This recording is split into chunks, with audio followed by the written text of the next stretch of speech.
March 6, 1944, 23,000 feet over Germany. A B-17 flying fortress called Hell's Fury is thundering through enemy airspace, a silver anvil dragging a squadron of shadows behind it. In the tail, a kid from South Boston named Michael Mad Mike Donovan is staring down a dozen Messerschmitts knitting themselves into a kill formation. Doctrine says, hold your fire. Training says, conserve ammo. Common sense says, don't get killed. Donovan racks the charging handle and does the one thing none of those rules prepared for. He starts shooting first. You can almost hear the crew flinch when the tracers streak out long before effective range. The sky lights up and a perfectly tidy German formation turns into a startled flock of metal birds. One peels off, another wobbles. In seconds, the rhythm of the attack is broken. If you're here for stories about people who bend the world by sheer nerve, you're in the right place. And if you want more like this, tap that like and subscribe. It actually tells the algorithm these stories are worth surfacing. Now, back to the insanity unfolding in the tale. The thing about Donovan is that this moment didn't happen by accident. Southey raised him to hit first or get put on the pavement.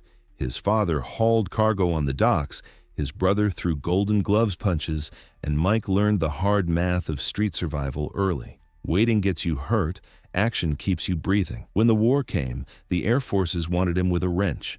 He wanted a pair of .5s. At gunnery school, they called him reckless. He called it staying alive.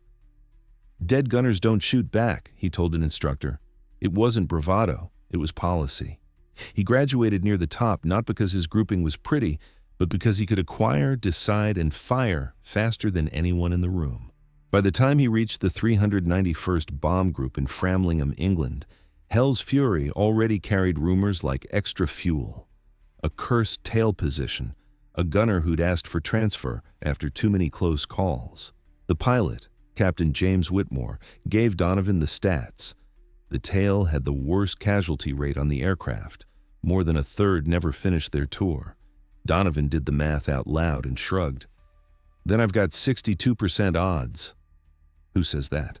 Someone who believes timing beats probability. His early missions were a laboratory of chaos. Most gunners waited for German fighters to commit to their runs, then let loose inside a neat firing zone. Donovan harassed them before they got there. He'd fire at extreme range, not trying to kill, trying to scare. A short burst that forced a wingman to twitch. A stutter of tracers across the airspace where cohesion lived. Burn ammo now, save lives later. On one run, he ignored the obvious lead attacker and smoked the wingman, the guy whose brain was still in formation mode, not survival mode. The lead suddenly found himself exposed, and the entire attack unraveled. Was it wasteful? Ask the crew chief counting bullet holes after landing whether he'd prefer a full ammo box or a full crew. He wasn't satisfied with merely disrupting. He wanted to flip the script. The Germans had the initiative because Americans treated defense like hiding in place and praying their turn wouldn't come. Donovan stayed up nights sketching invisible geometry, angles of approach, points where pilots stopped thinking and started following procedure. He realized something ugly but liberating. Defensive doctrine let the enemy decide when the fight began. What if you rewrote the opening line? Augsburg, March 6th. The brief said the Luftwaffe would throw the kitchen sink. Hundreds of fighters, waves, and vectors, the whole playbook. Whitmore's speech was standard. Stay sharp, stay alive. Donovan asked permission to try something different. Different meant aggressive fire before the attack run. Different meant shooting at the idea of coordination itself. The captain gave him one mission to prove it. You can almost feel the cockpit go cold. Over the target area, 12 Messerschmitts slid into the classic stern approach choreography, 6 o'clock high, clean, and lethal. Donovan didn't wait. At 2,000 yards, basically hoping for a miracle, he sent anger and math screaming into the sky. Most rounds missed by a football field. Didn't matter. The formation flinched. Their careful timing dissolved. Whitmore told him to cease fire. Donovan said no. When the Germans tried again, this time wary, Mike let one veteran come in close. Then he poured a sustained river of .50 caliber right where the pilot had to be in 2 seconds, not where he was. The Messerschmitt flew into the future Donovan had chosen and came apart mid-air. That was the first. The second and third fell, because he refused to split his focus. When the enemy split, most gunners tried to answer all directions and answered none. Donovan locked the tail on the 6 o'clock attack and told the waist gunners to own 7 o'clock. He placed his bet and doubled down. 3 fighters in half a minute. The others broke off entirely. Did he cheer? Number. He checked belts. He had 800 rounds left, enough for 1 more storm or 2 gusts, and the day wasn't half done. Then came the nightmare picture. A staffel's worth of fighters, then another. 48 in total, swarming from every stern angle, the bomber formation too far away to help, escorts out of range. This is the moment in movies when the music turns tragic. Donovan, outnumbered 20-1, asked for permission to attack. Attack, not survive, not endure. Attack. The logic was brutal and clean. If he waited, they'd hit from 4 directions at once and carve hell's fury into scrap. If he went first, maybe he could pop the bubble where coordination forms. He unleashed 200 rounds into the place between airplanes, the invisible meeting point where timing becomes a plan. The sky snapped. A pair of Germans collided trying to dodge tracers. Another caught fire, and suddenly 48 hunters turned into 48 individuals, all playing their own instrument too loud. Chaos buys time. He bought 90 seconds. Then came the swarm. 12 from dead 6. No fancy formations, just violence. Donovan didn't chase the nearest target. He shot the center, the psychological heart. Break the middle and you break the courage. 1 exploded. 2 streamed smoke and pulled away. 9 kept coming. The air filled with 20 millimeters in hate. Metal screamed. The tail shuddered. Donovan's rhythm never did. Short bursts. Adjust, anticipate the future, not the present. Fire where physics says the next heartbeat lands. Another fell, then another. He was shooting at faces now. At 200 yards, at 100. He could see eyes. He fired anyway. 2 more kills. 3 fighters left and closing fast. Then the triggers went soft. Out. He announced it like he was calling a bus stop. Dry on all guns. Here's where the story tilts from tactics to psychology. The Luftwaffe regrouped for the coup de grace. A slow, methodical approach from 6 o'clock low. The one vector the empty tail couldn't answer. Donovan had nothing but an empty pair of Brownings and a reputation he'd just cemented in flaming wreckage. He tracked the lead fighter with the steadiness of a hangman. Perfect aim, perfect threat. The German pilot saw death's twin barrels and did what human beings wired for survival do. He flinched, broke formation. The rest followed their leader's panic. The attack dissolved, not because bullets bit metal, but because fear bit harder. How often does a rumor save your life? They reached Augsburg. They dropped their bombs. They limped home through more fighter contacts that didn't dare touch them. Word had already spread on German radios. There was a fortress out there with a madman in the tail, and it wasn't worth the cost. Hell's Fury touched down at Framlingham with 47 bullet holes, 13 cannon gouges, a cracked rudder, and a crew very much alive. The crew chief counted empty ammo boxes and shook his head. 2,000 rounds expended. Donovan lit a cigarette on the tarmac and said he hadn't wasted a single one. The numbers that afternoon were the kind that travel faster than orders. 12 confirmed kills, 4 probables, 3 damaged, the kind of day that would be unbelievable if half the station hadn't watched it. By sunset, gunners were asking for briefings. By morning, pilots from other groups were crowding the hut doors.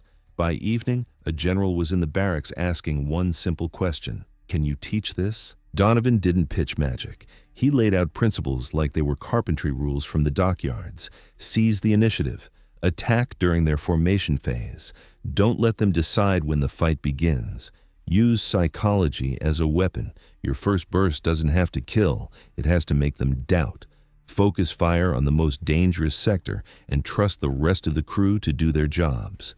Be aggressive to conserve ammo in the only way that actually matters, by preventing attacks instead of answering them. And accept risk, not recklessness, risk in service of the mission, one man's exposure for the crew's survival. Predictably, the old guard bristled, reckless, wasteful, suicidal.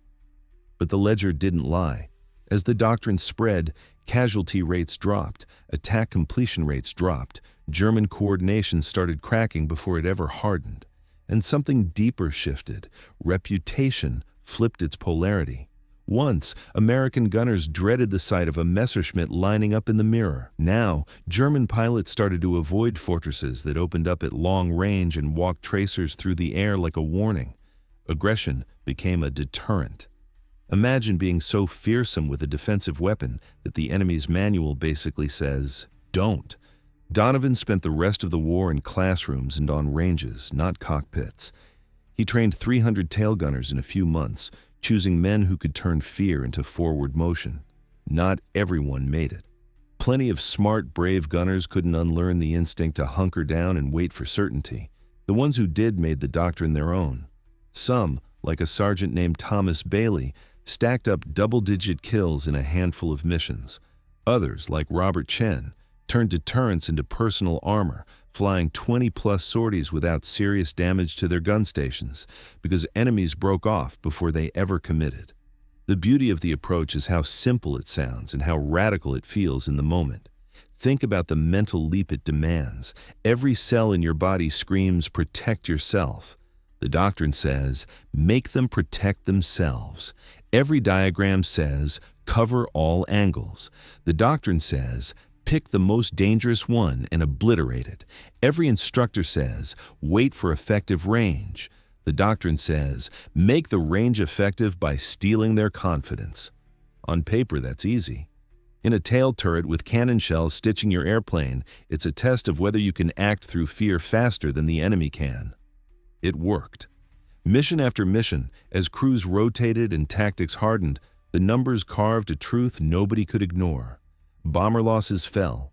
Fighter attacks fell apart sooner. German reports, the ones written in frustration after pilots limped home with empty guns and shaking hands, complained about Americans who engaged during approach with sustained fire, recommending pilots avoid direct stern attacks and try high-angle alternatives. Even those were soon greeted by waist gunners who'd learned the same gospel. Act first. Here's the part that makes stories like this stick in your throat. Donovan didn't turn that day into a career of glory. He didn't go on tour, didn't write a book, didn't set up a victory garden of medals. After the war, he went home, built things with his hands, took care of a family. When reporters came calling years later, he said no thanks. He thought he'd done his job and the men he trained were the story.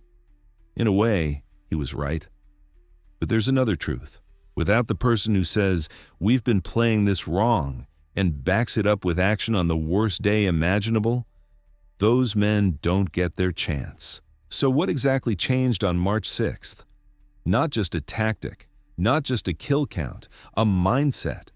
The tail position went from the place with the highest casualty rate to the most dangerous weapon on the aircraft, at least in the minds of the people trying to kill it. That's not semantics.